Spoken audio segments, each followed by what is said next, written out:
Cycle લઈને hair cutting કરવા જાય અમારી યાર આવું થાય અમે કોઈ દી નહોતું વિશે છેડા કે છે હવે બસમાં ઘરે આવી દઉં. કેમ ઘરે આવી દઉં બસમાં?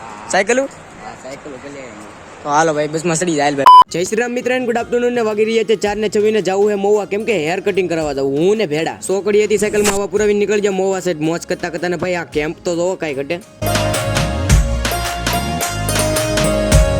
અને પહોંચી ગયા મોવા ને સાયકલ પાર્કિંગ માં મેકીને એવા વાળ કપાવા પણ અહીંયા એસી ની હવા ખાઈ નીકળી જાય. અને વીએવા ફેશન સ્ટાઇલ માં અહીંયા બજરંગબલી ની સુબી કેવી છે કોમેન્ટ કરજો ને જય શ્રી રામ ની કોમેન્ટ પાછા કરવાનું ભૂલતા નહીં. નવા હોય તો ચેનલ ને સબસ્ક્રાઇબ કરી નાખજો. અને તમારા ભાઈને તો ખાલી સેટિંગ જ કરવાના હતા, કપાવાના નહોતા ને હવે વારો આવ્યો ભેડાનો. ને વાગી ગયા છે 5:30 ને ભાઈ ભેડાના વાળ કમ્પ્લીટ થઈ ગયા. કેવા લાગે? ખવડિયા જેવો લાગે. સોરી મિત્રો મસ્તી કરું. અને નીકળી જાય અંકિતના પપ્પાની દુકાન છે, કેમ કે થોડુંક અંકિતને કામ છે હોની બજારમાં. અને વીએ અંકિતના પપ્પાની દુકાન અને અંકિતને કામ પતાવીને અને અંકિતની સાયકલમાં એકલી રિંગ પતી જતી એટલે નાખવાની તે આગલી રિંગ ને ભાઈ પછી કઈ ઘાણી છે. વાગી ગયા છે 6:21 યા ભેડાને કારણે. ભેડા કે છે હવે બસમાં ઘરે આવી દઉં. કેમ? ના મિત્રો મસ્તી કરો, ચેનલને સબસ્ક્રાઇબ કરતા જાજો.